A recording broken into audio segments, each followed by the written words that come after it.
विज्ञानरोचिपरिपूरितान्तर्बाह्याण्डकोशं हरितोपलाभम् तर्काभयेतं विधिशर्वपूर्वगीर्वाणविज्ञानदमानतोऽस्मि प्रथमो हनुमान्नाम द्वितीयो भीमयेव च पूर्णप्रज्ञस्तृतीयस्तु भगवत्कार्यसाधकः बुद्धिर्बलं यशोधैर्यं निर्भयत्वम् अरोगता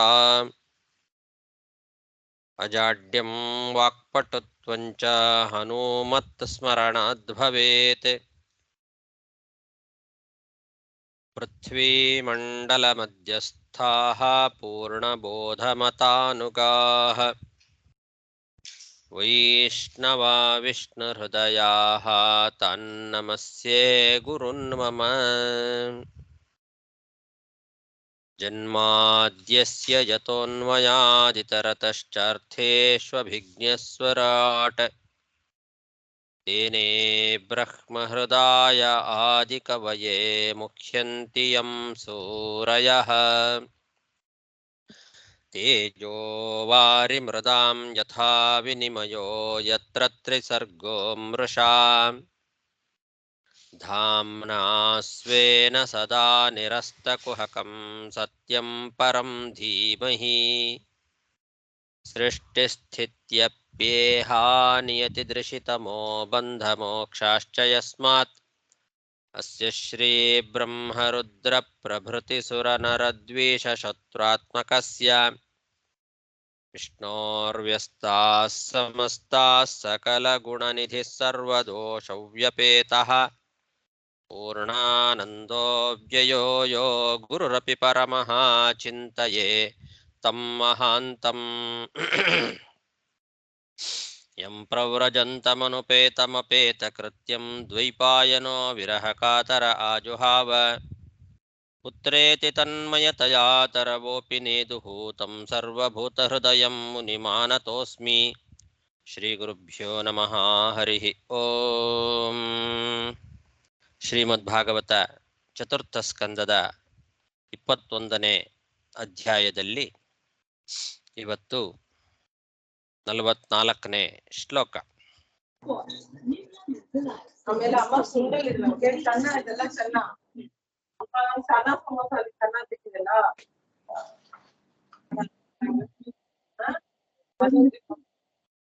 ಮೈತ್ರೇಯ ಉವಾಚ ಆಚಾರ್ಯ ಗುಣಾಲಯಂ ಶೀಲಧನಂ ನೋಡಿ ಆಯ್ತಾ? ಹೌದು, ಅದೇ ಆಯ್ತು, ಮೊನ್ನೆ ಲಾಸ್ಟ್ ಆಗಿದ್ದದು.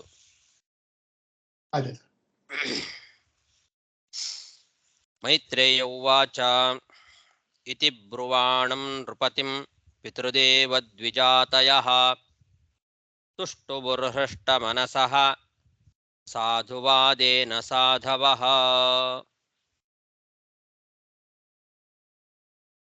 ಇದುವರೆಗೆ ಪೃಥು ಮಹಾರಾಜ ಸಭೆಯಲ್ಲಿ ನೆರೆದಿರ್ತಕ್ಕಂತಹ ಎಲ್ಲ ಸಜ್ಜನರನ್ನ ಕುರಿತು ಹೇಳಿದ ಮಾತುಗಳನ್ನೆಲ್ಲ ಮೈತ್ರೇಯರು ಹೇಳಿ ಈಗ ತಮ್ಮ ಪ್ರವಚನವನ್ನು ಮುಂದುವರಿಸ್ತಾ ವಿದುರನಿಗೆ ಹೇಳ್ತಾ ಇದ್ದಾರೆ.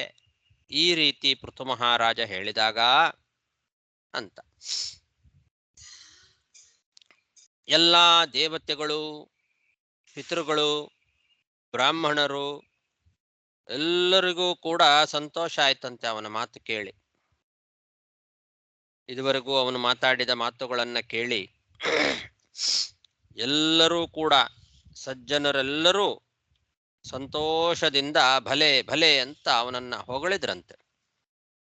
ಅವನ ಮಾತುಗಳಿಗೆ ಎಲ್ಲರೂ ಕೂಡ ಹೊಗಳಿದ್ದಾರೆ, ಒಳ್ಳೆ ಮಾತಾಡಿದಿ ಅಂತ. ಅವನ ಮಾತನ್ನ ಎಲ್ಲರೂ ಪ್ರಶಂಸೆ ಮಾಡಿದ್ದಾರೆ, ಅವನನ್ನು ಹೊಗಳಿದ್ದಾರೆ.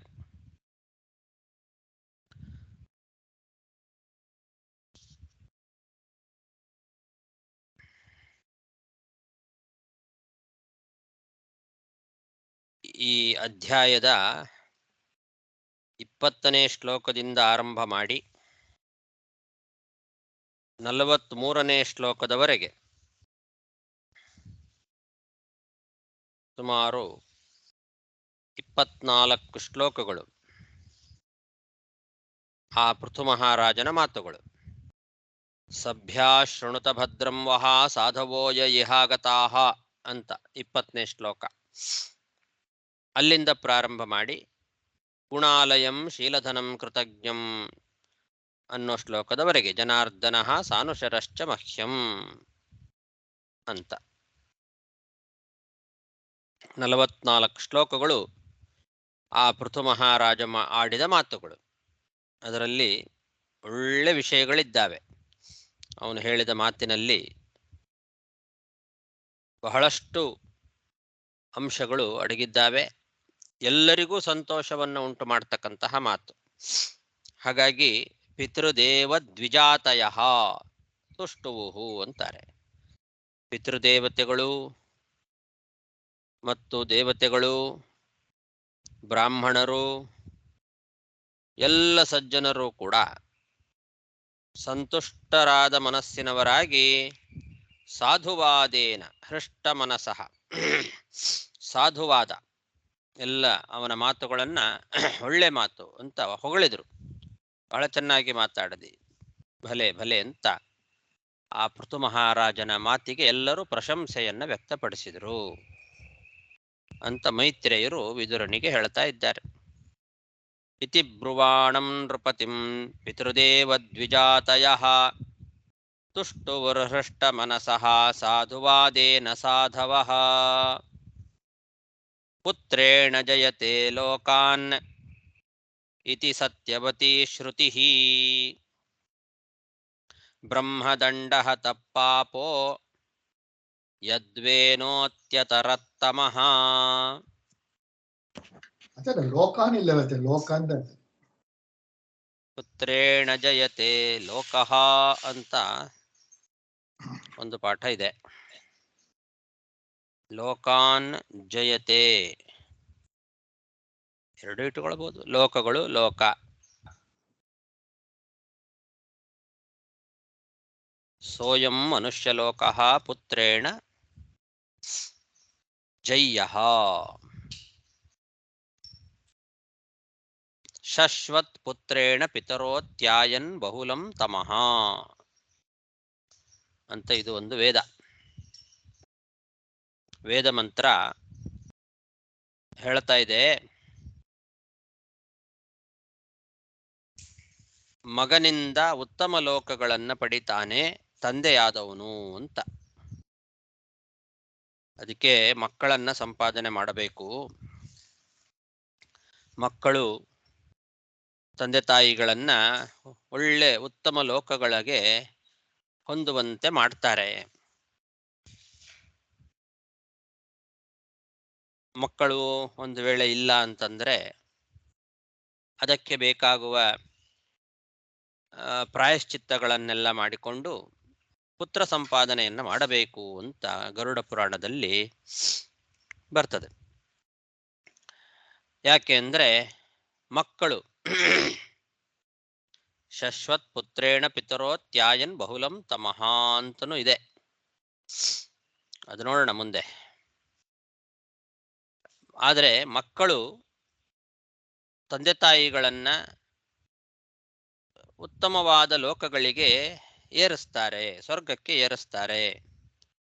ಸೋಯಂ ಮನುಷ್ಯಲೋಕಃ ಪುತ್ರೇಣ ಜಯ್ಯಃ ಶಶ್ವತ್ ಪುತ್ರೇಣ ಪಿತರೋ ಅತ್ಯಾಯನ್ ಬಹುಲಂ ತಮಃ ಅಂತ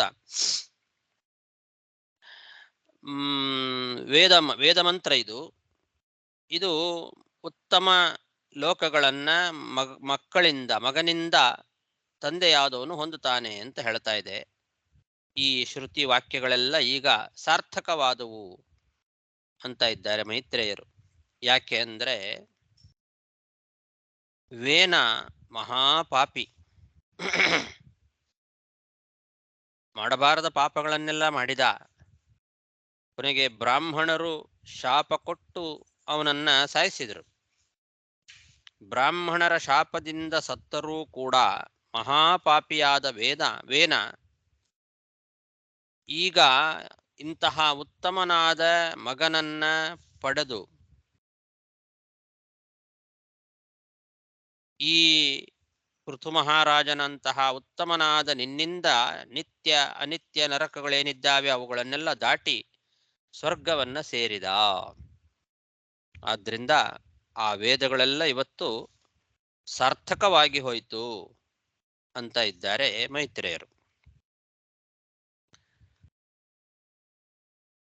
ಇಲ್ಲಿ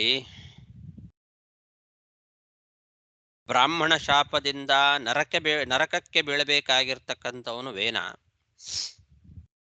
ಅಂತಹ ಮಹಾಪಾಪಗಳನ್ನು ಮಾಡಿದವನು, ಬ್ರಾಹ್ಮಣರ ಶಾಪದಿಂದ ಸತ್ತವನು. ಅಂತಹ ವೇನ ನಿನ್ನಂತಹ ಒಳ್ಳೆ ಮಗನನ್ನ ಪಡೆದ ಪುಣ್ಯದಿಂದ ಸ್ವರ್ಗವನ್ನ ಹೊಂದಿದ ಅಂತ ಪ್ರಜೆಗಳು ಪೃಥು ಮಹಾರಾಜನನ್ನ ಕೊಂಡಾಡ್ತಾ ಇದ್ದಾರೆ. ಈ ರೀತಿ ಎಲ್ಲ ಪ್ರಜೆಗಳು ಕೂಡ ಅವನನ್ನ ಕೊಂಡಾಡಿದ್ರು, ಹೊಗಳಿದ್ರು ಅಂತ ಮೈತ್ರೇಯರು ವಿದುರನಿಗೆ ಹೇಳ್ತಾ ಇದ್ದಾರೆ. ಇಲ್ಲಿ ಬೇರೆ ವ್ಯಾಖ್ಯಾನಕಾರರೆಲ್ಲ ಇದಕ್ಕೇನು ಅರ್ಥ ಮಾಡಿದ್ದಾರೆ ಅಂದ್ರೆ, ವೇನನ ಶರೀರದಲ್ಲಿ ಸಾತ್ವಿಕ, ರಾಜಸ, ತಾಮಸ ಅಂತ ಅನೇಕ ಮಂದಿ ವೇನರು ಇದ್ರು ಅಂತ. ಅನೇಕ ಮಂದಿ ವೇನರಿದ್ರಂತೆ.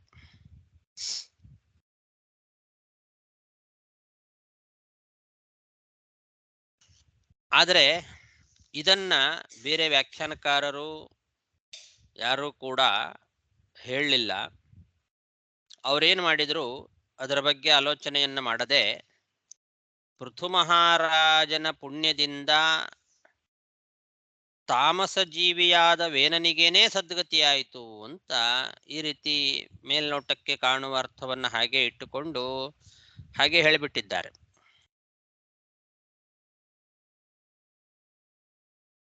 ಆದರೆ ವೇನನ ಶರೀರದಲ್ಲಿ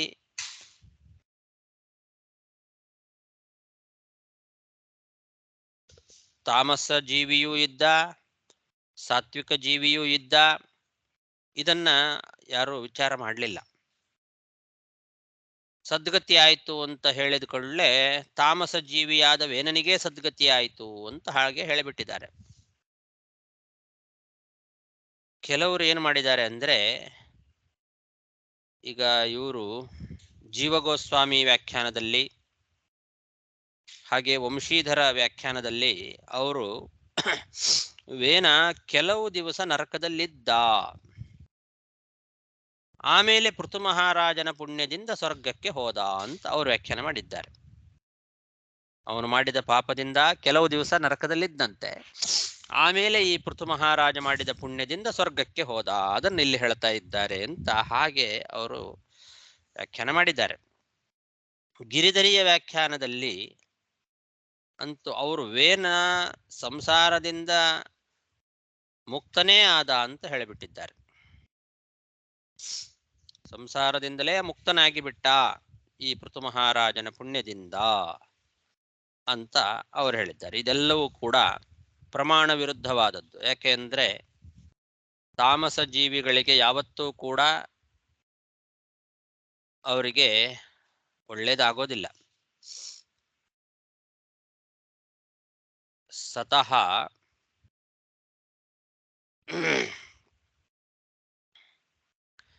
ವಿದ್ಯತೆ ಅಭಾವಃ ಅಸತಃ ವಿದ್ಯತೆ ಭಾವಃ ಅಂತ ಭಗವದ್ಗೀತೆ. ನಾಸತೋ ವಿದ್ಯತೆ ಭಾವೋ ನಾಭಾವೋ ವಿದ್ಯತೆ ಸತಃ ಅಂತ ಸ್ಪಷ್ಟವಾಗಿ ತಮೋಯೋಗ್ಯ ಜೀವರಿಗೆ ಯಾವತ್ತೂ ಕೂಡ ಉತ್ತಮ ಲೋಕಗಳು ಸಿಗೋದಿಲ್ಲ. ಹಾಗೆ ಸಾತ್ವಿಕ ಜೀವರಿಗೆ ಅವರಿಗೂ ಕೂಡ ಅಧಮ ಗತಿ ಅನ್ನೋದು ಆಗೋದಿಲ್ಲ ಅಂತ. ಹಾಗಾಗಿ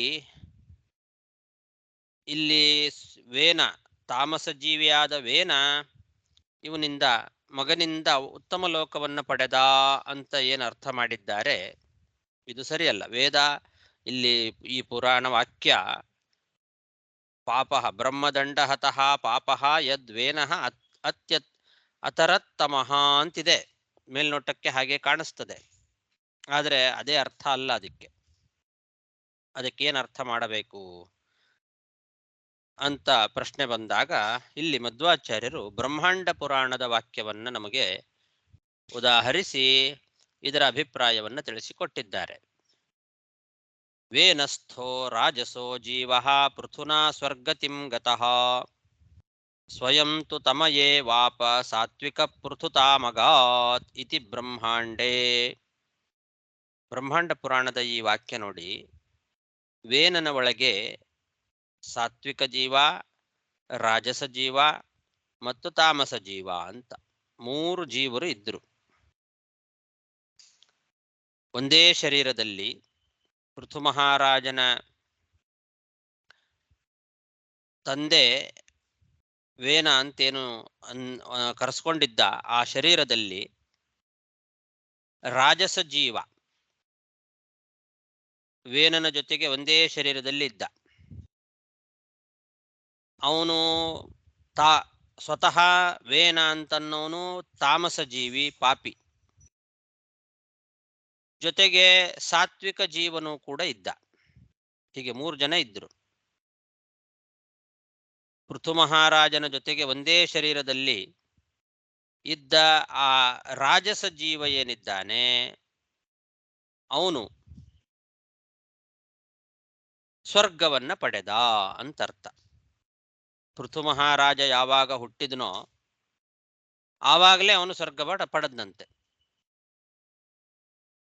ಇನ್ನು ವೇನ ಅನ್ನೋ ಶರೀರಾಭಿಮಾನಿಯಾದ ಅತಿ ತಾಮಸ ಜೀವ ಏನಿದ್ನಲ್ಲ,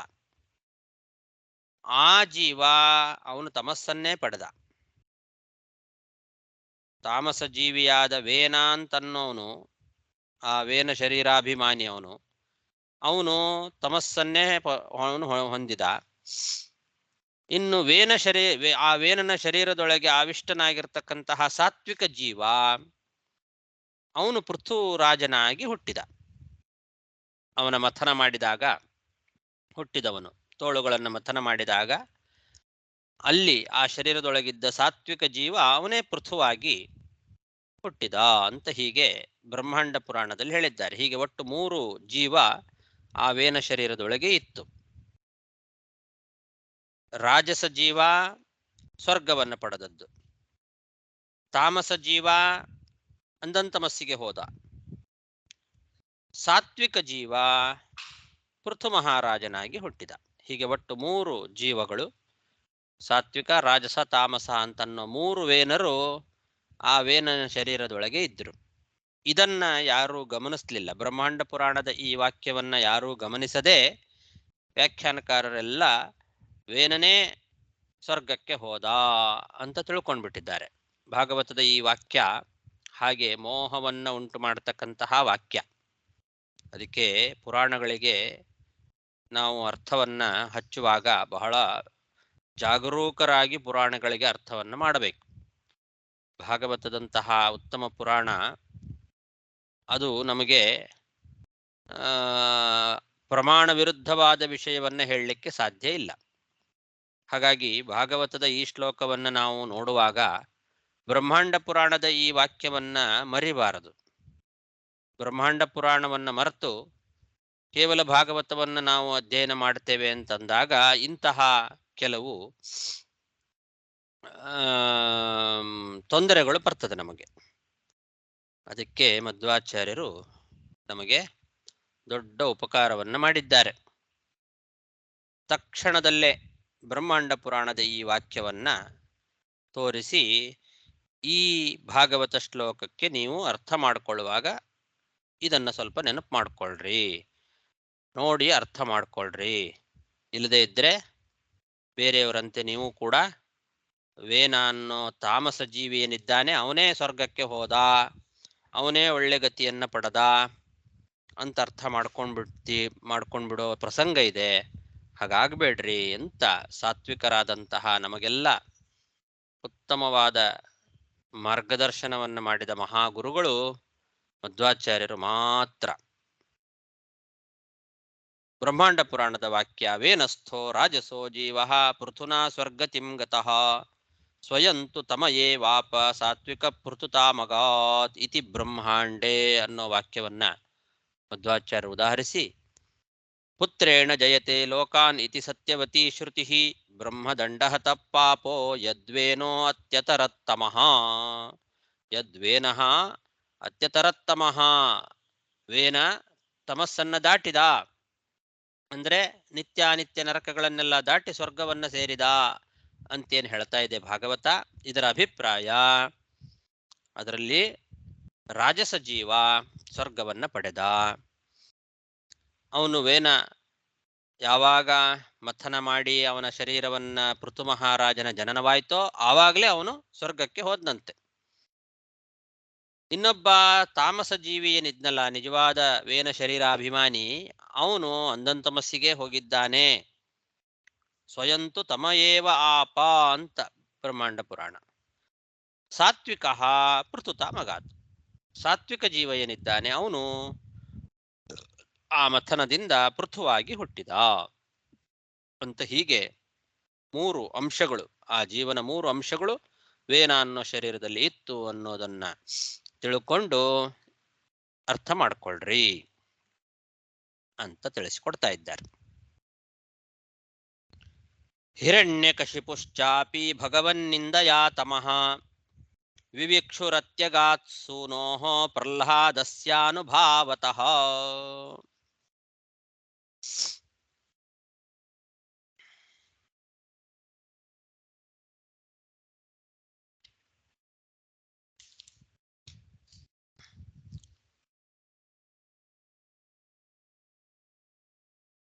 ಈ ವೇದ, ಹಿಂದೆ ಹೇಳಿದ ವೇದ ಏನಿದೆ, ಆ ವೇದ ಸಾರ್ಥಕವಾಯಿತು ಅಂತನ್ನೋ ಮಾತಿಗೆ ಅವರು ಮತ್ತೊಂದು ಉದಾಹರಣೆಯನ್ನ ಕೊಡ್ತಾ ಇದ್ದಾರೆ ಜನಗಳು.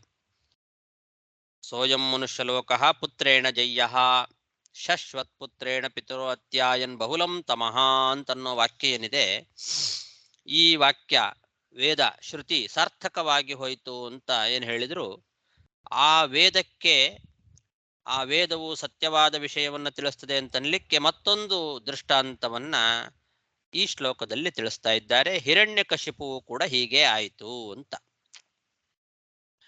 ಈಗ ಪೃಥು ಮಹಾರಾಜನ ಕಥೆ, ವೇನನ ಕಥೆಯನ್ನೇನು ಹೇಳ್ತಾ ಇದ್ದೇವೆ, ಇದೇ ಥರ ಹಿರಣ್ಯಕಶಿಪು ಶರೀರದಲ್ಲಿಯೂ ಕೂಡ 2 ಜೀವ ಇತ್ತು.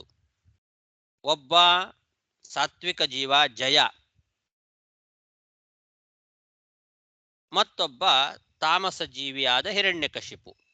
ಇವರಿಬ್ಬರಿದ್ದರು. ಜಯ ಅಂತನ್ನೋನು ಆ ಹಿರಣ್ಯಕಶಿಪುವಿನ ಶರೀರದ ಒಳಗೆ ಇದ್ದು ಭಗವಂತನ ನಿಂದನೆಯನ್ನ ಆ ಶರೀರದಿಂದ ನಡೆಸಿದಾಗ ಆ ಭಗವನ್ನಿಂದ ಫಲವಾಗಿ ತಮಸ್ಸನ್ನ ಹೊಂದಬೇಕಾಗಿರ್ತಕ್ಕಂತಹ ಪ್ರಸಂಗ ಇದ್ರೂ ಕೂಡ ಮಗನಾದಂತಹ ಪ್ರಹ್ಲಾದನ ಪ್ರಭಾವದಿಂದ ತಮಸ್ಸನ್ನ ದಾಟಿ ವಿಷ್ಣು ಲೋಕವನ್ನ ಸೇರಿದ ಅಂತ. ಇದು ಕೂಡ ಆ ಶ್ರುತಿಗೆ ಹಾಗೆ ಅರ್ಥ. ಮಗನಿಂದ ಅವನಿಗೆ ಸದ್ಗತಿ ಆಯಿತು ಅಂತ ವಾಕ್ಯಗಳು ಬರ್ತದೆ. ಪ್ರಹ್ಲಾದನಂತಹ ಮಗನಿಂದ ತಂದೆಯಾದ ಹಿರಣ್ಯಕಶಿಪುವಿಗೆ ಸದ್ಗತಿ ಆಯಿತು ಅಂತ. ಅವನು ವಿಷ್ಣುಲೋಕವನ್ನ ಸೇರಿದ. ಹೇಗೆ ಸಾಧ್ಯ? ಭಗವನ್ನಿಂದನೆ ಮಾಡೋದರಿಂದ ಅವನು ಉತ್ತಮ ಲೋಕಗಳನ್ನು ಪಡಲಿಕ್ಕೆ ಹೇಗೆ ಸಾಧ್ಯ ಅಂತನ್ನೋದಕ್ಕೆ ದೃಷ್ಟಾಂತ, ಅಲ್ಲಿ ಸಾತ್ವಿಕ ಜೀವ ಇದ್ದ. ಹಿರಣ್ಯಕಶಿಪುವಿನ ಶರೀರದ ಒಳಗೆ ಇದ್ದಂತಹ ಸಾತ್ವಿಕ ಜೀವ ಏನಿದ್ದಾನೆ, ಜಯ ಅಂತನ್ನೋನು, ಅವನು ಈ ಪ್ರಹ್ಲಾದನ ಪ್ರಭಾವದಿಂದ ತಮಸ್ಸನ್ನ ದಾಟಿ ವಿಷ್ಣು ಲೋಕವನ್ನ ಸೇರಿದ. ಈ ಹಿರಣ್ಯಕಶಿಪುವಿನ ಶರೀರದ ಒಳಗೆ ಸಾತ್ವಿಕನಾದ ಜಯ ಇದ್ದದ್ದರಿಂದ ಅವನಿಗೂ ಕೂಡ ಅವನ ಸಂಪರ್ಕದಿಂದ ಪಾಪ ಬರುವ ಸಾಧ್ಯತೆ ಇತ್ತು. ಹಾಗರ್ಥ ಅದಕ್ಕೆ. ಒಂದೇ ಶರೀರದಲ್ಲಿ ತಮೋಯೋಗ್ಯ ಜೀವಿಯಾದ ಹಿರಣ್ಯಕಶಿಪುವಿನ ಜೊತೆಯಲ್ಲಿ ತಾನು ಇದ್ದದ್ದರಿಂದ, ಆ ಶರೀರದಿಂದಲೇ ಭಗವನ್ನಿಂದ ಮೊದಲಾದವುಗಳು ನಡೆದದ್ದರಿಂದ ಅದರಿಂದ ಬರಬಹುದಾದಂತಹ ಪಾಪ, ಅದರಿಂದ ಬರಬಹುದಾದಂತಹ ತಮಸ್ಸು ಏನಿತ್ತು ಅದನ್ನ ದಾಟಿ ಅವನು ವಿಷ್ಣು ಲೋಕವನ್ನ ಪಡಿಲಿಕ್ಕೆ ಮಗನಾದಂತಹ ಆ ಪ್ರಹ್ಲಾದನ ಪ್ರಭಾವ ಕಾರಣ ಅಂತ ಹಾಗೆ ಅದಕ್ಕೆ ಅರ್ಥ. ಹಿರಣ್ಯಕಶಿಪುಶ್ಚಾಪಿ ಭಗವನ್ನಿಂದಯಾ ತಮಃ ವಿವಿಕ್ಷುರತ್ಯಗಾತ್ ಸೂನೋಃ ಪ್ರಹ್ಲಾದಸ್ಯಾನುಭಾವತಃ.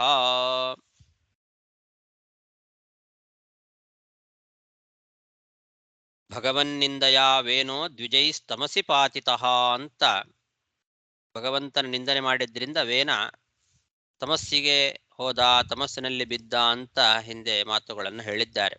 ಹಾಗಾಗಿ ಅವನು ಯಾರು ಭಗವನ್ನಿಂದೆ ಮಾಡ್ತಾರೋ ಅವರಿಗೆ ತಮಸ್ಸೆ. ಇಲ್ಲಿಯೂ ಕೂಡ ಭಗವನ್ನಿಂದನೆಯನ್ನು ಮಾಡಿದಂತಹ ಯಾರು ಹಿರಣ್ಯಕಶಿಪು ಏನಿದ್ದಾನೆ ಅವನಿಗೆ ತಮಸ್ಸೆ. ಆದ್ದರಿಂದ ಯಾವತ್ತೂ ಕೂಡ ಭಗವಂತನ ನಿಂದನೆಯಿಂದ ಒಳ್ಳೆ ಉತ್ತಮ ಲೋಕಗಳು ಸಿಗೋದಿಲ್ಲ. ಮುಂದೆನೂ ಯಾರವನು ಇವನೇ ಹಿರಣ್ಯಕಶಿಪುವೆ ಮುಂದೆ ಕೃಷ್ಣಾವತಾರ ಕಾಲದಲ್ಲಿ ಭಗವನ್ ನಿಂದನೆ ಮಾಡ್ತಾನೆ.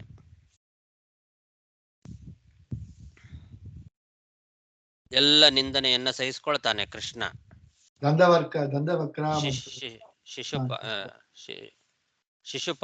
ಶಿಶುಪಾಲ ಅದೇ ಶಿಶುಪಾಲನಾಗಿ ಹುಟ್ಟುತ್ತಾನೆ ಇವನೇ. ಅವನ ಪೂರ್ತಿ ತಮೋ ಸಾಧನೆ ಮುಗಿಯೋವರೆಗೂ ಕೂಡ ಅವನಿಂದ ಬಯಸ್ಕೊಳ್ತಾನೆ. ಆ ಭಗವನ್ನಿಂದನೆಗೆ ಫಲವಾಗಿ ಅವನಿಗೆ ಉತ್ತಮ ಲೋಕ ಪ್ರಾಪ್ತಿಯಾಯಿತು ಅಂತ ಅಲ್ಲೂ ಕೂಡ ಹೀಗೆ ಮಾತು ಬರ್ತದೆ. ಅಷ್ಟು ನಿಂದನೆ ಮಾಡಿದರೂ ಕೂಡ ಅವನಿಗೆ ಉತ್ತಮ ಲೋಕ ಪ್ರಾಪ್ತಿಯಾಯಿತು ಅಂತನ್ನೋ ಮಾತು ಬರ್ತದೆ. ಭಗವನ್ನಿಂದನೆ ಮಾಡಿದರೂ ಕೂಡ ಅಂತಾನೆ ಹೇಳ್ತಾರೆ.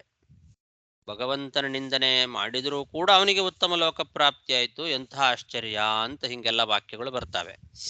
ಎಲ್ಲ ಮೋಹಕವಾದ ವಾಕ್ಯಗಳು. ಅದಕ್ಕಿದೇ ಅರ್ಥ ಇಟ್ಟುಕೊಳ್ಬೇಕು. ಅಲ್ಲಿ ಎರಡು ಜೀವ. ಭಗವಂತನ ನಿಂದನೆ ನಿಜವಾಗಲೂ ಮನಪೂರ್ವಕವಾಗಿ ಭಗವಂತನ ನಿಂದನೆ ಮಾಡಿದಂತಹ ಜೀವ ಹಿರಣ್ಯಕಶಿಪು, ಆ ಶಿಶುಪಾಲನ ಶರೀರದೊಳಗೆ ಇದ್ದವನು. ಅವನು ಅಂದಂತ ತಮಸ್ಸಿಗೆ ಹೋಗ್ತಾನೆ. ಆ ಶರೀರದ ಒಳಗೆ ಇದ್ದ ಸಾತ್ವಿಕ ಜೀವ ಅವನು ಜಯ, ಅವನು ಭಗವಂತನನ್ನ ಸೇರಿದ, ಅವನು ಭಗವಂತನ ಲೋಕವನ್ನ ಸೇರಿದ ಅಂತ ಅರ್ಥ. ಇದನ್ನೆಲ್ಲ ಸರಿಯಾಗಿ ಅರ್ಥ ಮಾಡ್ಕೊಳ್ಬೇಕು. ಹಿರಣ್ಯಕಶಿಪುಶ್ಚಾಪಿ ಭಗವನ್ನಿಂದಯಾ ತಮಃ ವಿವಿಕ್ಷುರತ್ಯಗಾತ್ ಸೂನೋಃ ಪ್ರಹ್ಲಾದಸ್ಯಾನುಭಾವತಃ ವೀರವರ್ಯ ಪಿತ ಪೃಥ್ವ್ಯಾಃ ಸಮಾಃ ಸಂಜೀವ ಶಾಶ್ವತೀಃ ಯಸ್ಯೇ ದೃಶ್ಯಚ್ಯುತೆ ಭಕ್ತಿಃ ಸರ್ವಲೋಕೈಕಭರ್ತರಿ.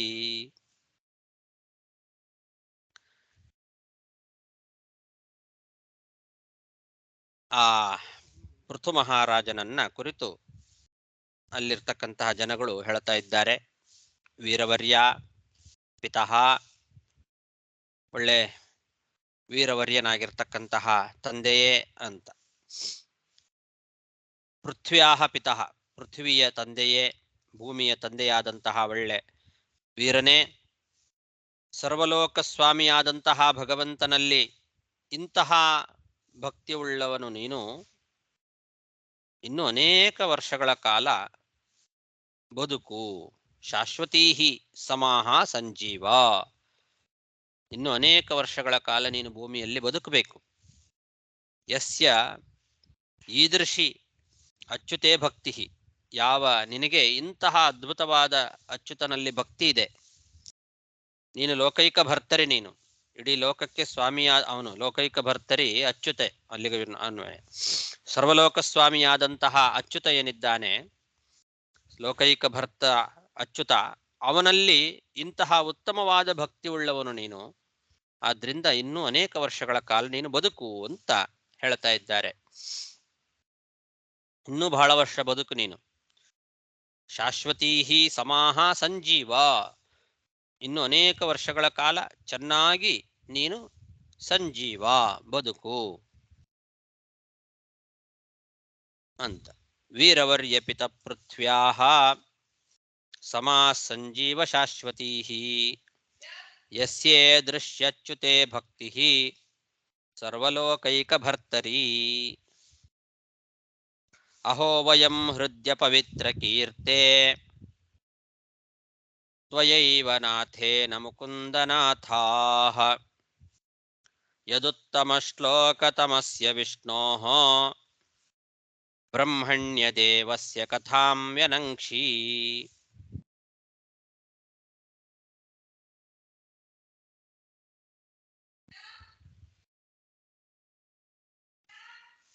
ಈಗ ಆ ಪೃಥು ಮಹಾರಾಜನ ಒಳಗೆ ಇರತಕ್ಕಂತಹ ಭಗವಂತನನ್ನ ಸ್ತೋತ್ರ ಮಾಡ್ತಾ ಇದ್ದಾರೆ. ಎಲೆ ಪೃಥು ಮಹಾರಾಜನ ಒಳಗೆ ಆವಿಷ್ಟನಾಗಿರ್ತಕ್ಕಂತಹ ರಾಜರಾಜೇಶ್ವರ ರೂಪಿಯಾಗಿರ್ತಕ್ಕಂತಹ ಭಗವಂತನೇ, ಪವಿತ್ರ ಕೀರ್ತೆ ಪವಿತ್ರ ಕೀರ್ತಿಶಾಲಿಯಾದಂತಹ ಭಗವಂತನೇ, ನಾವು ನಿನ್ನ ಪ್ರಜೆಗಳಾಗಿ ಇರುವುದರಿಂದ ಭಗವಂತನ ರಾಜ್ಯದ ಪ್ರಜೆಗಳು ಅಂತ ನಾವು ಕರೆಸ್ಕೊಳ್ತಾ ಇದ್ದೇವೆ. ಯಾಕೆ ಅಂದ್ರೆ ನೀನು ಉತ್ತಮ ಕೀರ್ತಿವಂತರಲ್ಲಿಯೇ ಶ್ರೇಷ್ಠನಾದಂತಹ ಬ್ರಾಹ್ಮಣ ವತ್ಸಲನಾದಂತಹ ಭಗವಂತನ ಬಗ್ಗೆ ನಮಗೆಲ್ಲ ಉಪದೇಶವನ್ನ ಮಾಡಿದ್ದಿ. ಬ್ರಹ್ಮಣ್ಯ ದೇವಸ್ಯ ಕಥಾಂ ವ್ಯನಂಕ್ಷಿ. ಬ್ರಹ್ಮಣ್ಯ ದೇವ ಅಂದ್ರೆ ಬ್ರಾಹ್ಮಣ ವತ್ಸಲ, ಬ್ರಾಹ್ಮಣರ ಮೇಲೆ ಅತ್ಯಂತ ವಾತ್ಸಲ್ಯವುಳ್ಳವನು ಆ ಭಗವಂತ.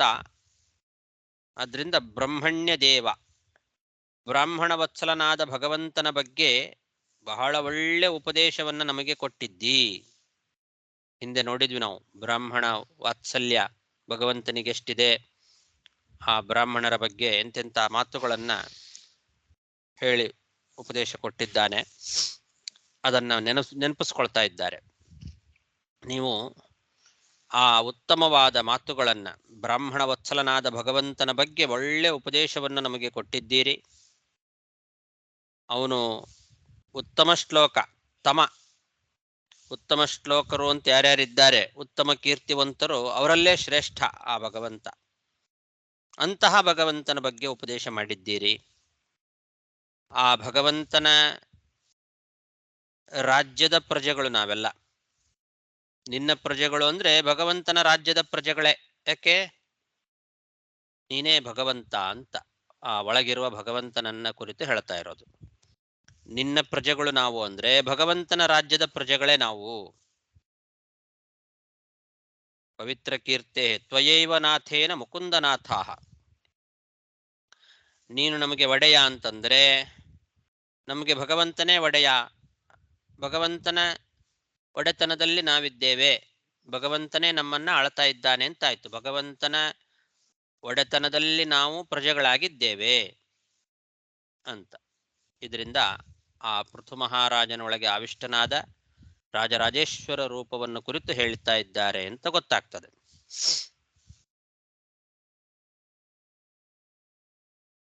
ಅವನು ಪವಿತ್ರ ಕೀರ್ತಿ, ಪವಿತ್ರ ಕೀರ್ತೆ ಹೃದಯ ಅಂತ ಪವಿತ್ರ ಕೀರ್ತಿಯಾದ ಭಗವಂತನೇ,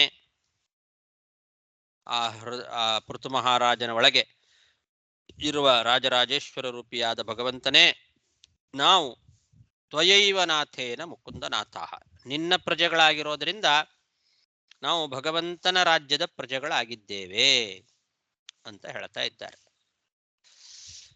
ಇಲ್ಲಿ ಪೃಥು ಮಹಾರಾಜನ ಪ್ರಜೆಗಳು ಭಗವಂತನ ಪ್ರಜೆಗಳಾಗೋದು ಹೇಗೆ ಅಂತ ಅನ್ನೋದಕ್ಕೆ ಆ ಒಳಗೆ ಇರುವ ರಾಜರಾಜೇಶ್ವರ ರೂಪ ಅದನ್ನಿಟ್ಟುಕೊಂಡು ಅವನು ಪೃಥು ಮಹಾರಾಜ ಅಂದ್ರೆ ಭಗವಂತ ರಾಜರಾಜೇಶ್ವರ, ಅವನ ಪ್ರಜೆಗಳಾದ್ರಿಂದ ಭಗವಂತನ ಪ್ರಜೆಗಳು ನಾವು ಅಂತ ಹೀಗೆ ಅರ್ಥ. ಇದು ಬೇರೆ ವ್ಯಾಖ್ಯಾನಕಾರರಿಗೆ ಗೊತ್ತಾಗ್ಲಿಲ್ಲ. ಪೃಥು ಮಹಾರಾಜನ ಪ್ರಜೆಗಳಾದ ನಾವು ಭಗವಂತನ ಪ್ರಜೆಗಳು ಅಂತ ಇಲ್ಲಿ ಹೇಳ್ತಾ ಇದ್ದಾರೆ. ಇದು ಹೇಗೆ? ಪೃಥುವೇ ಭಗವಂತ ಅಲ್ಲ. ಪೃಥು ಮಹಾರಾಜನ ಒಳಗೆ ಭಗವಂತನ ಆವೇಶ ಇದೆ, ಆದ್ರೆ ಪೃಥುವೇ ಭಗವಂತ ಅಂತೂ ಅಲ್ಲ. ನಮಗೂ ಆ ಪ್ರಶ್ನೆ ಬರ್ತದೆ. ವಿಶ್ವನಾಥ ವ್ಯಾಖ್ಯಾನದಲ್ಲಿ ಪೃಥು ಮಹಾರಾಜನೇ ಭಗವಂತ ಅಂತ ಒಂದು ಕಾರಣ ಕೊಟ್ಟಿದ್ದಾರೆ. ಅವನೇ ಭಗವಂತ ಅಂತ ಒಂದು ಕಾರಣ ಕೊಟ್ಟು ಮತ್ತೊಂದು ಕಾರಣ ಹೇಳ್ತಾರ ಅವರು. ಅಥವಾ ಪೃಥು ಭಗವಂತನ ಭಕ್ತಿಯನ್ನ ಪ್ರಜೆಗಳಿಗೆ ಕಲಿಸಿದ ಅಂತ ಮತ್ತೊಂದು ಕಾರಣ ಕೊಡ್ತಾರೆ. ಒಂದು ಕಾರಣ ಪೃಥ್ವೇ ಭಗವಂತ ಅಂತ, ಅದು ಸರಿಯಲ್ಲ. ಪೃಥು ಮಹಾರಾಜ ಭಗವಂತ ಅಲ್ಲ. ಅವನು ಭಗವಂತನ ಭಕ್ತಿಯನ್ನ ಕಲಿಸಿದ ಅಂದ ಕೂಡಲೇ ಅವನ ಪ್ರಜೆಗಳು ಭಗವಂತನ ಪ್ರಜೆಗಳಾಗೋದು ಹೇಗೆ? ಅದು ಕೂಡ ಸರಿಯಲ್ಲ. ಹಾಗಾಗಿ ಪೃಥು ಮಹಾರಾಜನ ಪ್ರಜೆಗಳಾದ ಇವರೆಲ್ಲ ಭಗವಂತನ ಪ್ರಜೆಗಳಾಗೋದು ಹೇಗೆ ಅನ್ನೋ ಪ್ರಶ್ನೆ ಉಳಿತದೆ. ಇಲ್ಲಿ ಕೂಡ ಮಧ್ವಾಚಾರ್ಯರು ನಮಗೆ ತಾತ್ಪರ್ಯವನ್ನು ಬರೆದಿದ್ದಾರೆ. ಅಹೋ ವಯಂ ಇತ್ಯಾದಿ ತತ್ಸ್ಥ ಪರಮೇಶ್ವರ ರೂಪಾಪೇಕ್ಷೆಯ ಯೋ ಬ್ರಹ್ಮಕ್ಷತ್ರಂ ಆವಿಶ್ಯ ಇತಿ ವಚನಾತ್ ಅಂತ ಇದಿಷ್ಟು ಮಧ್ವಾಚಾರ್ಯರ ತಾತ್ಪರ್ಯ. ಅಹೋ ವಯಂ ಹೃದಯ ಅಂತೇನು ಮಾತು ಬರ್ತದೆ ಇಲ್ಲಿ, ಈ ಮೊದಲನೇ ವಾಕ್ಯ ಅಹೋ ವಯಂ ಹೃದಯ ಪವಿತ್ರ ಕೀರ್ತೆ ತ್ವಯೈವ ನಾಥೇನ ಮುಕುಂದನಾಥಾಹ ಅಂತ ಇದಿಷ್ಟು ವಾಕ್ಯ. ಇದು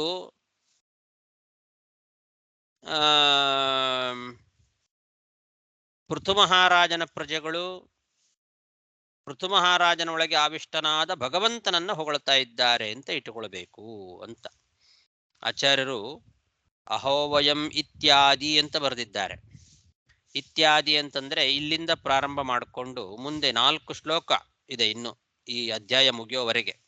ಅದಿಷ್ಟು ಕೂಡ ಅವರು ಪ್ರಜೆಗಳು ಹೇಳುವ ಮಾತು, ಪೃಥು ಮಹಾರಾಜನಿಗೆ ಪ್ರಜೆಗಳು ಹೇಳುವ ಮಾತು. ಈ 4 ಶ್ಲೋಕಗಳು ಕೂಡ ಪೃಥು ಮಹಾರಾಜನ ಒಳಗೆ ಆವಿಷ್ಟನಾದ ಭಗವಂತನನ್ನ ಕುರಿತು ಹೊಗಳ್ತಾ ಇದ್ದಾರೆ ಅಂತ ಇಟ್ಟುಕೊಳ್ರಿ ಅಂತ ಬರಿತಾ ಇದ್ದಾರೆ ಮಧ್ವಾಚಾರ್ಯರು. ಅಹೋವಯಂ ಇತ್ಯಾದಿ ಅಂದ್ರೆ ಅಹೋಯಂ ಅನ್ನೋದ್ರಿಂದ ಹಿಡ್ಕೊಂಡು 4 ಶ್ಲೋಕಗಳವರೆಗೆ ಆ ಪೃಥು ಮಹಾರಾಜನ ಒಳಗೆ ಇರುವ ತತ್ಸ್ಥ ಪರಮೇಶ್ವರ ರೂಪ ಅಪೇಕ್ಷೆಯ. ತತ್ಸ್ಥ ಅಂದ್ರೆ ಆ ಪೃಥು ಮಹಾರಾಜನ ಒಳಗೆ ಇರುವ ಪರಮೇಶ್ವರನ ರೂಪಾಪೇಕ್ಷೆಯನ್ನು ಇಟ್ಟುಕೊಂಡು ಹೇಳ್ತಾ ಇರೋದು.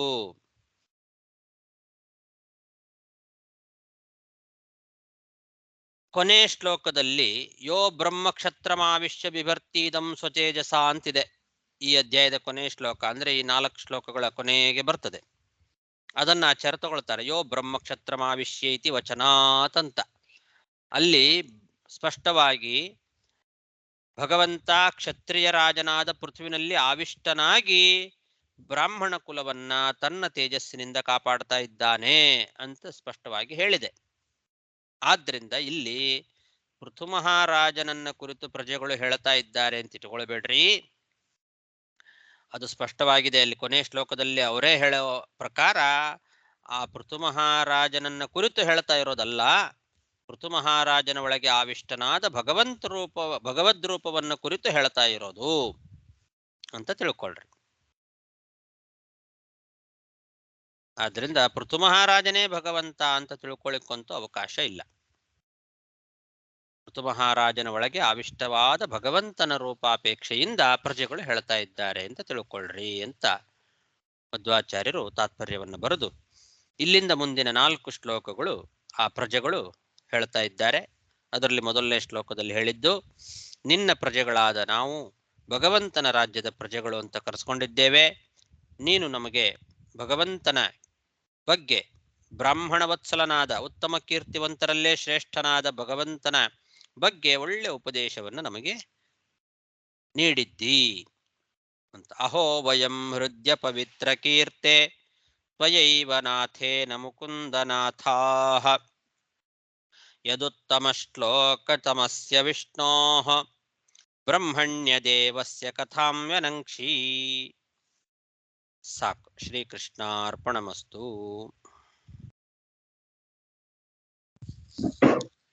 ನಮಸ್ಕಾರ ಗುರುಗಳೇ. ಒಂದು ಪ್ರಶ್ನೆ ಧನ್ಯವಾದಗಳು. ನಮಸ್ಕಾರ. ನಮಸ್ಕಾರ ಗುರುಗಳೇ. ಈ 45ನೇ ಶ್ಲೋಕದಲ್ಲಿ ನೀವು ಹೇಳಿರಲ್ಲ 3 ಜೀವ ಇದೆ ಎಂಬ ಮಾತು, ನಾವು ಮುಂಚೆ ಕೂಡ ನೋಡಿದ್ದೇವೆ. ನಾವು ಬಂದು ಇದೇ ಇಲ್ಲಿ ಬಂದು ಚತುರ್ದಶ ಅಧ್ಯಾಯದಲ್ಲಿ ಬಂದು ಅಲ್ಲಿ ಕೂಡ ಕೊಟ್ಟಿದ್ದಾರೆ ನಿಮಗೆ ಇದೇ ಮಾತು ಬರ್ತದೆ. ಇನ್ನೊಂದು ಎಕ್ಸ್ಟ್ರಾ ಕೊಡ್ತಾರೆ, ಸ್ವಯಂ ವೇಣು ವೇಣಃ ಚತುರ್ಥಃ ತು ಮಗತಾಮಸಿ ಬಾಧಿತಃ ಇತಿ ಪೌರ್ಮೆ ಹಂಗೇನ್ ಒಂದು ಎಕ್ಸ್ಟ್ರಾ ಒಂದು ಮಾತು ಕೊಡ್ತಾರೆ ಅಲ್ಲಿಯೇ ಅದೇನ್ ಹೇಳ್ತಾರೆ ಎಲ್ಲಿದೆ? ಚತುರ್ದಶೋ ಅಧ್ಯಾಯಲ್ಲಿ ಬಂದು ಅಲ್ಲಿ 49ನೇ ಶ್ಲೋಕ.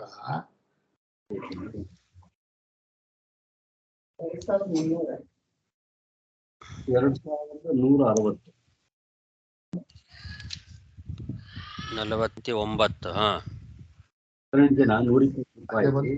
ತ್ರಯಂಶೋ ವೇನಕ ಸಮುದ್ದಿಷ್ಟಃ ಸತ್ವಾಂಶಃ ಪೃಥುನಾಮ್ ಆಗತ್ ರಾಜಾಂಶ ಇವಂ ಪ್ರಾಪ್ತೋ ನಿಷಾದಃ ತಮಸೋ ಭವತ್ ಸ್ವಯಂ ವೇನಃ ಚತುರ್ಥಸುಃ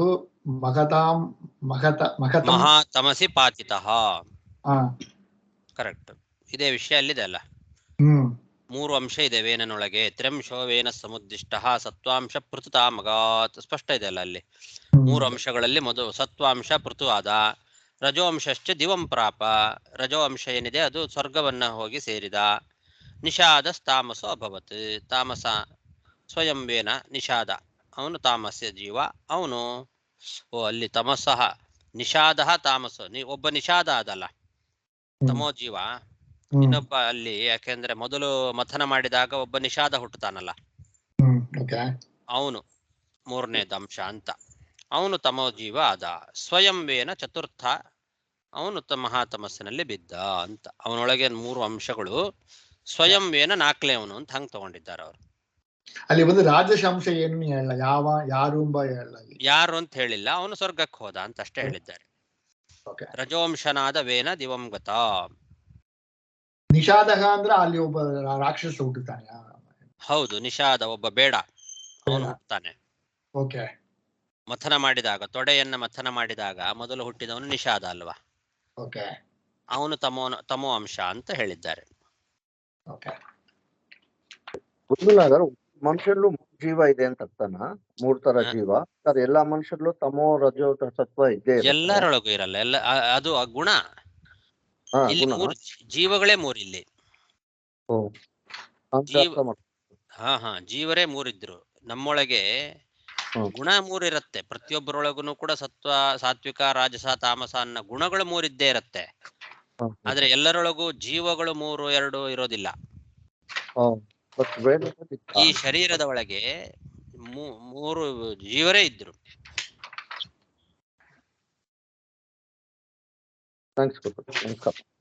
ಇನ್ನೊಂದು ಆಚಾರ, ಈ 46ನೇ ಶ್ಲೋಕದಲ್ಲಿ ಹಿರಣ್ಯಕಶಿಪಿಗೆ ಬಂದು ಒಳಗಿರುವ ಜಯನೇ ಬಂದು ಒಳ್ಳೆ ಗತಿ ಸಿಕ್ಕಿತ್ತು. ಅದಕ್ಕೆ ಕಾರಣ ಬಂದು ಪ್ರಹ್ಲಾದನ ಒಂದು ಸಹಾಯದಿಂದ ಸಿಕ್ಕಿತು ಎಂಬ ಒಂದು ಮಾತು ಬಂತಲ್ಲ. ಅಂದ್ರೆ ಸೊ ಇಬ್ಬರು ಒಂದೇ ಕಕ್ಷಿ. ಈಗ ದ್ವಾರಪಾಲಕರು ಪ್ರಹ್ಲಾದರು ಒಂದೇ 19ನೇ ಕಕ್ಷಿಯಿಂದ ಬರ್ತಾರೆ ಅಲ್ವಾ ನಿಮಗೆ? ದ್ವಾರಪಾಲಕರು 19ನೇ ಕಕ್ಷಿ ಬರ್ತಾರೆ, ಪ್ರಹ್ಲಾದನು 19ನೇ ಕಕ್ಷಿದ ಅಲ್ವಾ? ಸೊ ಆಗಿರಂತರ ಬಂದು ಅಲ್ಲಿ ಒಂದೇ ಕಕ್ಷಿ ಇದ್ದಾರ. ಅವ ಬಂದು ಅವ ಪ್ರಾರ್ಥನೆ ಮಾಡಿರ ಅವನಿಗೆ ಸಿಕ್ಕಿತ್ತು ಅಂದ್ರೆ ಹೇಗೆ ತಗೊಂಡ್ಬೇಕು? ಅಂದ್ರೆ ಲೋಕದಲ್ಲಿ ಮಗನಿಂದ ತಂದೆಗೆ ಇದು ಅಂತಿದೆ ಅಲ್ವಾ, ಆ ಅಭಿಪ್ರಾಯದಲ್ಲಿ ಮಗನಾಗಿ ಅವನು ಹುಟ್ಟಿದ. ಒಂದೇ ಕಕ್ಷೆಯಲ್ಲಿದ್ರೂ ಕೂಡ ಅವನು ಇವನಿಗೆ ಮಗನಾಗಿ ಹುಟ್ಟಿ ಅವನ ಮೂಲಕವಾಗಿ ಅವನಿಗೆ ಸಹಾಯ ಮಾಡಿದ. ಒಂದೇ ಕಕ್ಷೆಯಲ್ಲಿರೋರು ಸ್ನೇಹಿತರಂತೆ, ಅದಕ್ಕೇನು ತೊಂದರೆ ಇಲ್ಲ. ಸೊ ಮಗ ಇಲ್ಲಾದ್ರೆ ಏನಾಗೋದು ಗತಿ? ಆಗ ಅಪುತ್ರಸ್ಯ ಗತಿರ್ನಾಸ್ತಿ ಅಂತ ಒಂದು ಮಾತಿದೆ. ಮಕ್ಕಳಿಲ್ಲದೆ ಇರೋರಿಗೆ ಉತ್ತಮವಾದ ಲೋಕಗಳು ಇಲ್ಲ ಅಂತ. ಅದಕ್ಕೆ ಬೇರೆ ಬೇರೆ ಅರ್ಥಗಳನ್ನು ಮಾಡ್ಲಿಕ್ಕೆ ಬರ್ತದೆ. ಮಗ ಇರೋದ್ರಿಂದ ಮಗ ಮಾಡುವ ಒಂದು ಪುಣ್ಯದ ಪ್ರಭಾವ ತಂದೆಗೆ ಬರ್ತದೆ ಅನ್ನೋದರಲ್ಲಿ ಯಾವುದೇ ಒಂದು ಸಂದೇಹ ಇಲ್ಲ. ಆ ಮಗನಿಂದ ಉತ್ತಮ ಲೋಕಗಳು ತಂದೆಗೆ ಪ್ರಾಪ್ತಿ ಆಗ್ತದೆ. ಅದರಿಂದ ಮಗ ತಂದೆ ತಾಯಿಗಳಿಗೆ ಅವ್ರದ್ದು ದೈಹಿಕ ಕ್ರಿಯಾ ಮೊದಲಾದವುಗಳನ್ನು ಮಾಡಬೇಕು ಅನ್ನೋದರಲ್ಲಿ ಎಲ್ಲ ಶಾಸ್ತ್ರಗಳು ಕೂಡ ಮಾತುಗಳನ್ನು ಹೇಳ್ತವೆ. ಹಾಗಂದ ಮಾತ್ರಕ್ಕೆ ಮಕ್ಕಳಿಲ್ಲದೆ ಇರೋರಿಗೆ ಗತಿ ಆಗೋದೇ ಇಲ್ಲ ಹಾಗಾದ್ರೆ ಅಂತನೂ ಏನಿಲ್ಲ. ಅದಕ್ಕೂ ಬೇರೆ ಬೇರೆ ಪ್ರಾಯಶ್ಚಿತ್ತಗಳನ್ನೆಲ್ಲ ಹೇಳಿದ್ದಾರೆ ಶಾಸ್ತ್ರದಲ್ಲಿ. ಮಗ ಇತ್ತು ಒಳಗ ಕಾಳ ಮಾಡಿದ್ರೆ ಆಗ ಬಂದು ಅದು ಹಾಗೆ. ಇವಾಗ ಮಕ್ಕಳು ಇದ್ರೂ ಕೂಡ ನಮಗವ್ರು ಮಾಡ್ತಾರೋ ಇಲ್ಲೋ, ಮಾಡದೇ ಇರಬಹುದು. ಅದಕ್ಕೆ ನಾವು ಮಕ್ಕಳಿರ್ಲಿ ಬಿಡ್ಲಿ, ನಮ್ಮ ಏನದು ಸಾಧನೆಯನ್ನು ನಾವು ಮಾಡ್ಕೊಳ್ಬೇಕು ಅಂತ ಅದಂತೂ ಇದ್ದೇ ಇದೆ, ಮಾಡ್ಕೊಳ್ಬೇಕು. ಅವ್ರು ಮಾಡಿದ್ರೆ ಅವ್ರಿಗುಂಟು, ಇಲ್ಲ ಅಂದ್ರೆ ಇಲ್ಲ ಅಷ್ಟೇ. ಈ ವೇಣನೇತ ಒಂದು ಪೌಂಡ್ರಕ ವಾಸುದೇವನ ಹುಟ್ಟುತ್ತಾನೆ. ಹೌದು, ಅಲ್ಲ ಇವನು ಪೌಂಡ್ರಕ ವಾಸುದೇವ ಹಿರಣ್ಯಕಶಿಪು. ಹಿರಣ್ಯಕಶಿಪುದೇ 3 ಅಲ್ವಾ? ಹಿರಣ್ಯಕಶಿಪು, ಆಮೇಲೆ ಬಂದು ರಾವಣ, ಕುಂಭಕರ್ಣ, ರಾವಣ, ಆಮೇಲೆ ಪೌಂಡ್ರಕ ವಾಸುದೇವ, ಶಿಶುಪಾಲ. ಪೌಂಡ್ರಕ ವಾಸುದೇವ, ಶಿಶುಪಾಲ ದಂತವಕ್ರ, ಶಿಶುಪಾಲ ದಂತವಕ್ರ ಆಗ್ತಾರೆ. ಪೌಂಡ್ರಕ ವಾಸುದೇವ ಮತ್ತೆ ಇನ್ನೊಬ್ಬ ಅವನು, ಹೌದು, ಜಗಳ ಆಗ್ತಾರೆ ಇಬ್ರು, ರೈಟ್? ಅಲ್ಲಿ ಜಗಳ ಆಗಿ ಇಬ್ರು ಅವನು ವೇನನ ಪೌಂಡ್ರಕ ವಾಸುದೇವ. ಅದ ನಂಗೆ ಹೇಳಿದಾಗ ಗಾಂಪುಗ ಅದ ಕೇಳ್ತೇನೆ. ತಾತ್ಪರ್ಯ ಪಾಠ ಮಾಡುವಾಗ ನಾನು ಹೇಳಿದ್ದೆ ನಿಮಗೆ, ಅಲ್ಲಿ ಬರುತ್ತೆ ಪೌಂಡ್ರಕ ವಾಸುದೇವ.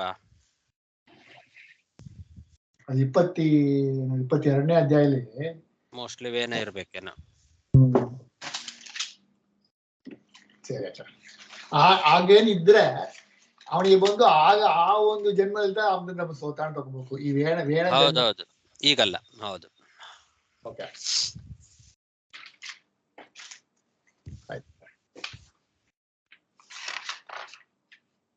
ಇಲ್ಲೇನ್ ಬರೆಯೋದಿಲ್ವಾ ವಿಜಯಧ್ವಜ ತೀರ್ಥರು? ವೇನಃ ತಮಸ ಏನು ಬರೀತಾರಲ್ಲ, ವೇನ ತಮಸ್ಸಿಗೆ ಹೋದ ಅಂತ ಅಷ್ಟೇ ಬರೀತಾರಲ್ವಾ? ಪಾಪರೂಪಿ ಪೃಥಗ್ಜಾತೋ ನಿಷಾದೋ ವೇನ ದೇಹತಃ ಯಸ್ಮಾತ್ ತಸ್ಮಾತ್ ಪೃಥೋತ್ಪುತ್ರಾತ್ ರಜೋ ವೇನೋ ದಿವಂ ಯಯೌ ಅಷ್ಟೇ. ಇಲ್ಲೇನು ಬರೀ ತಾಮಸಾಂಶ ನಿಷಾದ ಅಂತ ಅಷ್ಟೇ ಬರೀತಾರೆ. ಚತುರ್ಥಸ್ತು ಮಹಾತಮಸಿ ಪಾತಿತಃ ಅಂತ.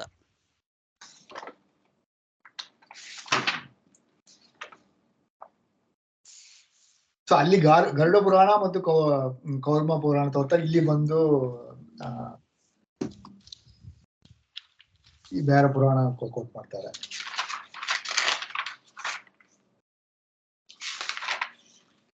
ಇಲ್ಲಿ ಬಂದು ಬ್ರಹ್ಮಾಂಡ ಪುರಾಣ ಕೋಟ್ ಮಾಡ್ತಾರೆ, ಅಲ್ಲಿ ಬಂದು ಕೂರ್ಮ ಪುರಾಣ ಕೋಟ್ ಮಾಡ್ತಾರೆ. ಅಲ್ಲಿ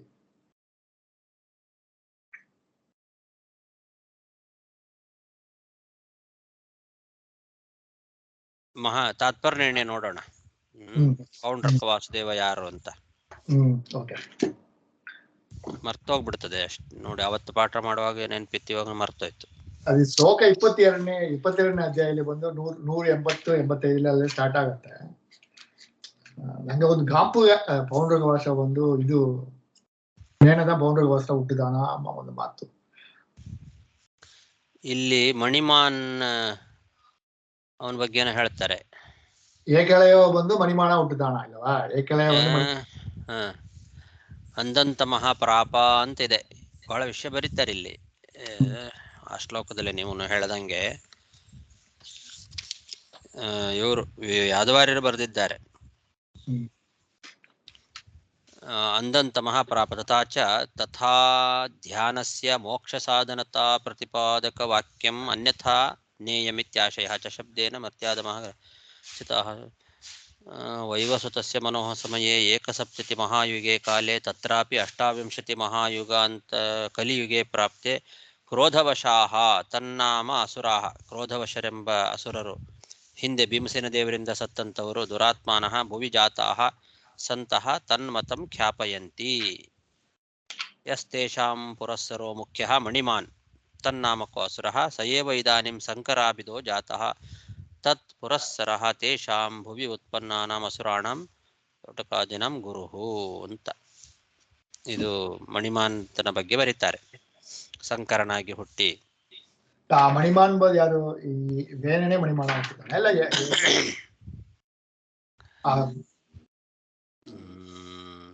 ಇವರು ಭಂಡಾರಿಕೆ ಸ್ವಾಮಿ ಬಂದು ಹೇಳಂತಲ್ಲ, ಅವ್ರು ಬಂದು ಏಕಲವ್ಯನ ಮಣಿಮಾನ ಹುಟ್ಟುತ್ತಾನ ನೇಮ ಒಂದು ಮಾತು ಹೇಳಿರೋರು.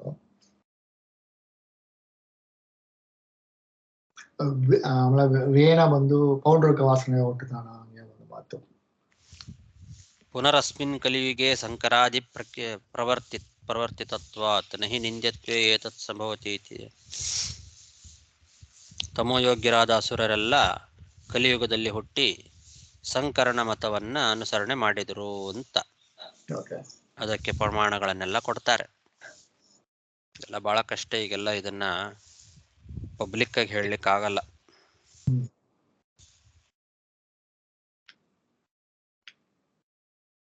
ನಿಷಾದ ಇದ್ದಾನಲ್ಲ, ಅವನಿಂದ ಹುಟ್ಟವನು, ಅವನ ಬಗ್ಗೆ ಬರೆಯುವಾಗ ಮುಂದೆ ಬರೀತಾರೆ ಇವರು. ಈ ಮಣಿಮಾನ್ ಇಲ್ಲಿ ಒಂದು ಯಹ ತೇಷಾಂ ಪುನಃ ಪುನಃಸರೋ ಮುಖ್ಯೋ ಮಣಿಮಾನ್ ತನ್ನಾಮಕ ಅಸುರಃ ಎಂಬುದು ಆಚಾರ್ಯರು ತಾತ್ಪರ್ಯದಲ್ಲಿ ಅಹಂ ಬ್ರಹ್ಮೇತಿ ವೇನಸ್ತು ಧ್ಯಾಯನ್ ಆಪ ಅಧರಂ ತಮಃ ತದ್ರಾದ್ಧಾಂತೋ ಮಹೀಂ ವ್ಯಾಪ್ತೋ ಭೇರ್ಯಾಖ್ಯಾಪಯತೋ ಅನಿಶಂ ಆಸುರಾ ರಾಕ್ಷಸಾಶ್ಚೈವ ಪಿಶಾಚಾಸ್ತತ್ಪಥಿಸ್ಥಿತಾಃ ಭೂಮೌ ತತ್ಪೃಥುನಾ ಸರ್ವಂ ನಿರಸ್ತಂ ಮಹಿತಾತ್ಮನಾ ಪುನಃ ಕಲಿಯುಗೆ ಪ್ರಾಪ್ತೆ ಅಷ್ಟಾವಿಂಶತಿತಮೇ ಮನೋಃ ವೈವಸುತಸ್ಯ ಸಮಯೇ ಜಾತಾ ಕ್ರೋಧವಶಾ ಭುವಿ ಖ್ಯಾಪಯಂತಿ ದುರಾತ್ಮನೋ ಮಣಿಮಾಂಸ್ ತತ್ಪುರಸ್ಸರಃ ಇತಿ ಭವಿಷ್ಯತ್ ಪುರಾಣೇ ಅಂತ ಭವಿಷ್ಯತ್ ಪುರಾಣದ ವಾಕ್ಯ. ಅದರ ಅಭಿಪ್ರಾಯವನ್ನ ಬರಿತಾ ಇವರು ಯಾದವಾರ್ಯರು ವಿಸ್ತಾರವಾಗಿ ಬರೆದಿದ್ದಾರೆ. ಅದರಲ್ಲಿ ಈ ವೇನನ ಮತವನ್ನೇ ಮುಂದೆ ಇವರೆಲ್ಲ ಪ್ರಚಾರ ಮಾಡಿದರು ಅಂತ. ನಾನೇ ದೇವರು ಅನ್ನೋ ಅಹಂ ಬ್ರಹ್ಮಾಸ್ಮಿ ಅನ್ನೋ ವೇನ ಏನು ಧ್ಯಾನ ಮಾಡ್ತಾ ಇದ್ದ, ಆದ್ದರಿಂದ ಅವನು ಅಂಧಂತಮಸ್ಸನ್ನ ಪಡೆದ. ಅವನ ಮತವನ್ನೇ ಅಸುರರೆಲ್ಲರೂ ಕೂಡ, ಅಸುರರು, ರಾಕ್ಷಸರು, ಪಿಶಾಚರು ಅವರೆಲ್ಲರೂ ಗ್ರಹಣ ಮಾಡಿ ಮುಂದೆ ಭೂಮಿಯಲ್ಲಿ, ಅದರಲ್ಲೂ ಈ ಕಲಿಯುಗದಲ್ಲಿ 28ನೇ ಕಲಿಯುಗ ಬಂದಾಗ ಕ್ರೋಧವಶರೆಂಬ ರಾಕ್ಷಸರೆಲ್ಲ ಆ ಮತವನ್ನೇ ಹಿಡ್ಕೊಂಡು ಪ್ರಚಾರ ಮಾಡಿದರು. ಅದರಲ್ಲಿ ಪ್ರಧಾನನಾದವನು ಮಣಿಮಾನ್. ಅವನೇ ಮಣಿಮಂತ ಅನ್ನೋನು ಸಂಕರನಾಗಿ ಹುಟ್ಟಿ ಅಹಂ ಬ್ರಹ್ಮಾಸ್ಮಿ ಅನ್ನೋ ವೇನನ ಮತವನ್ನ ಪ್ರಚಾರ ಮಾಡಿದ ಅಂತ ಭವಿಷ್ಯತ್ ಪುರಾಣದ ವಾಕ್ಯ ಇದು.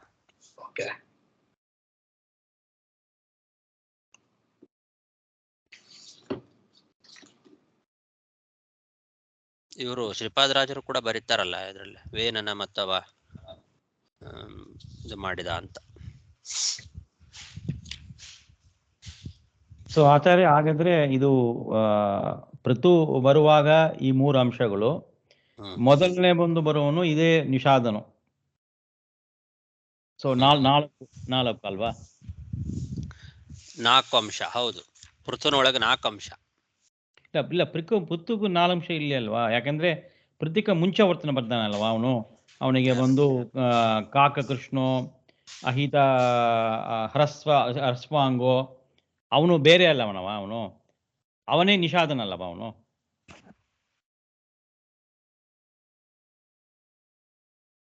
ಯಾರು? ನಿಷಾದ, ಹೌದು. ಹೌದು. ಸೊ ಅವನೇ 3ನೇ ಅಂಶ. ಅವನೇ 3ನೇ ಅಂಶ. ನಿಷಾದ ಇದ್ದಾನಲ್ಲ, ಕಾಕ ಕೃಷ್ಣ ಅತಿ ಹ್ರಸ್ವಾಂಗ, ಅವನೇ 3ನೇ ಅಂಶ. ಅವನೊಂದು ಬೇರೆ ಅಲ್ವಾ, ಅವನು ಪೃಥು ಅಲ್ಲಲ್ವಾ? ಅವನು ಪೃಥುವಲ್ಲಿ ಮೂರು ಅಂಶ ಇದೆ ಅಂತ ಹೇಳಿದ್ರು. ಆ ಪೃಥುವಿನ 4 ಅಂಶಗಳಲ್ಲೇನೆ ಈಗ ಇಲ್ಲಿ ನೋಡಿ, ಎಲ್ಲಿ ವಿಜಯಧ್ವಜ ತೀರ್ಥರು ನೋಡಿ, ಅನೇನ ವೇನಃ ಚತುರ್ಧಾ ವಿಭಕ್ತಃ ಇತಿ ಜ್ಞಾಯತೆ ಇತಿ. ನೋಡಿದ್ರ 47ನೇ ಶ್ಲೋಕ ಪದರತ್ನಾವಲಿ. ನೋಡ್ತಾ ಇದ್ದೇನೆ ನಾನು. ಬಟ್ ಅನೇನ ವೇನಃ ಚತುರ್ಧಾ ವಿಭಕ್ತಃ, 4 ವಿಭಾಗ ಇದೆ ವೇನನಲ್ಲಿ ಅಂತ ಗೊತ್ತಾಗ್ತಾ ಇದೆ. ತಥಾಹಿ ತಾಮಸಃ ರಾಜಸಃ ಸಾತ್ವಿಕಃ ತಾಮಸಃ ಇತಿ. ಒಟ್ಟು 4ನೇ ಅಂಶ. ಒಬ್ಬ ತಾಮಸ, ಒಬ್ಬ ರಾಜಸ, ಒಬ್ಬ ಸಾತ್ವಿಕ, 4ನೇವನು ತಾಮಸ ಅಂದ್ರೆ ತಾಮಸರಲ್ಲೇ ಅತ್ಯಂತ ತಾಮಸ. ಅದರಲ್ಲಿ ತಾಮಸ ಅಂಶ ನಿಷಾದ. ಅವನು ಕಾಕ ಕೃಷ್ಣ ಅತಿ ಹ್ರಸ್ವಾಂಗ ಹಿಂದೆ ಹೇಳಿದವನು, ಅವನು ತಾಮಸ ಅಂಶ. ರಾಜಸ ಅಂಶ ಸ್ವರ್ಗಕ್ಕೆ ಹೋದ. ಸಾತ್ವಿಕ ಅಂಶ ಪೃಥು ಮಹಾರಾಜ. ತಾಮಸ ಅಂಶ ಇದ್ದಾನಲ್ಲ ಅವನು ವೇನ, ಸ್ವಯಂ ಅಂಧಂತಮಸ್ಸಿಗೆ ಹೋಗ್ತಾನೆ. ಮುಂದೆ ಹುಟ್ಟಿದ ಇವನು ನಿಷಾದ, ಅವನು ಏನು? ಅವನು ತಾಮಸ ಜೀವ ಅಲ್ವಾ? ಅದೇ, ಅವನು ತಾಮಸ ಜೀವ. ಸೊ ಒಟ್ಟಾರೆ ನೋಡಿದ್ರೆ 5 ಜೀವಗಳು ನಾವು ನೋಡ್ತಾ ಇದೀವಿ. 5 ಜೀವಗಳು. 5 ಹೆಂಗಾಯ್ತು? 4 ಅಲ್ಲ? ಇಲ್ಲ, ಯಾಕೆಂದ್ರೆ ನಿಷಾದ ಮುಂಚೆ ಅವನು ಬರ್ತಾನೆ. ಅವನೇ ಇವನು ಮುಂಚೆ ಬರೋನಲ್ಲ ಇವನು. ಈತ ವೇನನ ಶರೀರವನ್ನ ಮಥನ ಮಾಡದಾಗ್ಲೇ ಹುಟ್ಟಿದವನಲ್ವಾ ಅವನು?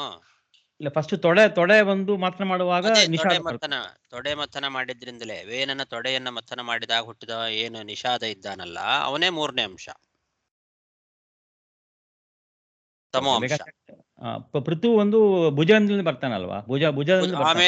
ಆಮೇಲೆ ಭುಜವನ್ನ ಮಥನ ಮಾಡಿದಾಗ ಹುಟ್ಟಿದವನು ಪೃಥು, ಅವನು ಸತ್ವಾಂಶ. ಓಕೆ. ಸೊ ರಾಜಸಾಂಶವು ತೊಡೆಲಿಂದೇ ಬರ್ತಾನೆ. ರಾಜಸಾಂಶ ಎಲ್ಲಿಂದ ಬಂತು ಅಂತ ಹೇಳಿಲ್ಲ ಇಲ್ಲಿ. ಅದು ಒಳಗಿತ್ತು. ಇವನು ಪೃಥು ಮಹಾರಾಜ ಹುಟ್ಟಿದ ತಕ್ಷಣದಲ್ಲಿ ಅವನು ಸ್ವರ್ಗಕ್ಕೆ ಹೋದ ಅಷ್ಟೇ. ಓಕೆ. ಬಟ್ 4 ಅಂಶದಲ್ಲಿ 4 ಅಂಶ ಇಲ್ಲ, 3 ಅಂಶೋದನ್ನ ಕೊಟ್ಟಿದ್ದಾರೆ. 4 ಎಂಬುದು ಎಲ್ಲಿ ಬರ್ತಾರೆ? ಎಲ್ಲಿ 4 ಅಂತ ಇಲ್ಲಿ ಬರ್ದಿದಾರಲ್ಲ, ಈಗ ಓದಿದ್ನಲ್ಲ ನಾನು. ಬಟ್ ನಾವು ತಾತ್ಪರ್ಯದಲ್ಲಿ ನೋಡಿದ್ರೆ ತ್ರಯಾಂಶ ಈತು ನಾವು ನೋಡಿದ್ದು ತ್ರಯಾಂಶ ಪ್ರಧಾನವಾಗಿ 3 ಅಂಶ. ಓಕೆ. ಯಾರಲ್ಲಿ ಅಂತಂದ್ರೆ ಇವನಲ್ಲಿ ವೇನನಲ್ಲಿ ಪ್ರಧಾನವಾಗಿ 3 ಅಂಶಗಳು. ಆ 3 ಅಂಶ ಉಳ್ಳವನೇನಿದ್ನಲ್ಲ ಅವನು 4ನೇ ಅಂಶ ಅಂತ ಇಟ್ಟುಕೊಂಡಿದ್ದಾರೆ ಅಷ್ಟೇ, ಚತುರ್ಥಾಂಶ ಅಂತ. ಅವನು ತಾಮಸ ಅಂತ ಆ ರೀತಿ ವಿಭಾಗ ಮಾಡ್ಕೊಂಡಿದ್ದಾರೆ.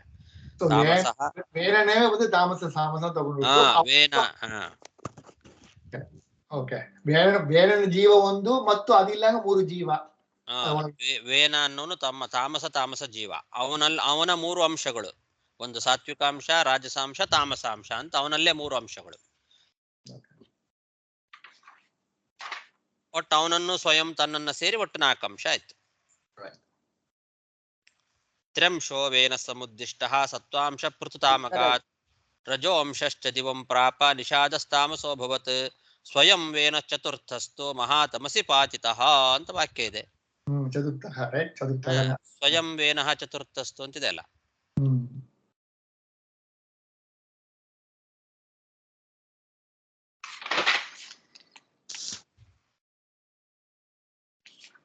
ದಂಡ್ಯ ಪುರಾಣ ಓದಿಕೊಂಡು ಎಲ್ಲ ಕಾಂಪೌಂಡ್ ಅದನ್ನು ಓದುವಾಗ ಇದನ್ನೆಲ್ಲ ನಾನು ಪಾಠ ಮಾಡಿದಾಗ ನನಗೆ ಇದನ್ನು ಇವಾಗ ನೆನಪಿಲ್ಲ. ಇವಾಗ ನೀವು ಹೇಳಿದ್ಮೇಲೆ ನೆನಪಾಯ್ತು ನನಗೆ ಈ ವಾಕ್ಯ. ಇದನ್ನೆಲ್ಲ ಹೇಳಿದ್ದೀನಲ್ಲ, ಯಾವಾಗ ಇದು 1-2 ತಿಂಗಳಾಗಿರ್ಬೋದೇನೋ.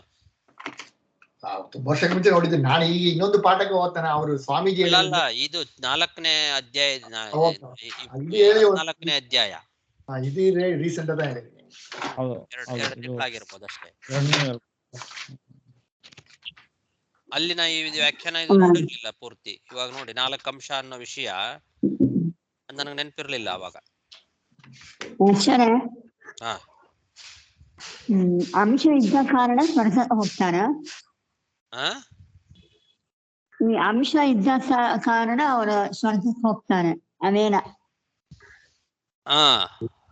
ಸ್ವರ್ಗಕ್ಕೆ ಹೋಗೋವನು ರಾಜಸಾಂಶ. ಹಾಗಾದ್ರೆ ವೇನ ಹೋಗುದಿಲ್ಲ, ಆ ಅಂಶ ಹೋಗ್ತಾನೆ. ವೇನನಲ್ಲಿ ಇರುವ ರಾಜಸ ಅಂಶ ಏನಿದೆ ಅಲ್ಲ, ಇನ್ನೊಬ್ಬ ಜೀವ ಅಂತಾನೆ ಅರ್ಥ ಅದು. ವೇನ ಎಂಬತಕ್ಕಂತಹ ಒಬ್ಬ ರಾಜಸ ಜೀವ ಉಳ್ಳಂತಹ ಒಬ್ಬ ವೇನನ ಒಂದು ಅಂಶ ಅಂದ್ರೆ ಇನ್ನೊಂದು ಜೀವನೇ ಅದು. ಆ ಒಂದು ಶರೀರ ಎಷ್ಟು ಜೀವ ಉಂಟು? 4 ಅಂತ 3 ಅಂತ ಇಟ್ಕೊಳ್ಬೇಕು ಇವಾಗ. 3 ಒಂದು ಎಕ್ಸ್ಟ್ರಾ ಜೀವ ಇರ್ತದಲ್ಲ.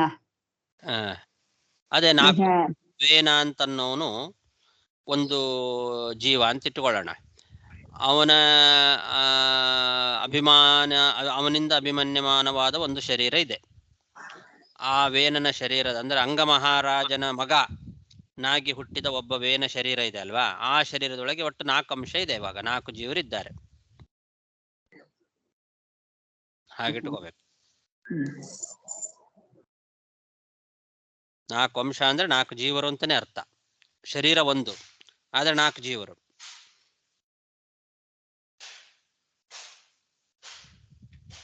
ಈ ನಾವು ಈ ಭಾರತೀಯ ದೇವಿಯೊಳಗೆ ಬಂದು 4 ಜೀವರಿದ್ದಾರೆ ಎಂಬ ಅದಕ್ಕೆ ಶಾಪ ಬಂತು. ಬ್ರಹ್ಮದೇವಲ್ಲಿ ಅವರು ಬಂದು ತಪ್ಪ ನಡ್ಕೊಂಡ್ರು, ಈ ಮನುಷ್ಯರ ಹುಟ್ರಿ ಎಂಬ ಒಂದು ಶಾಪ ಕೊಟ್ರು. ಆಮೇಲೆ ಬಂದು ಭಾರತೀಯ ದೇವಿಯ ತಪಸ್ ಮಾಡಿ ಅವರು ಅಲ್ಲಿ ಒಳಗೆ ಹೋಗಿ ಸೇರ್ತಾರೆ.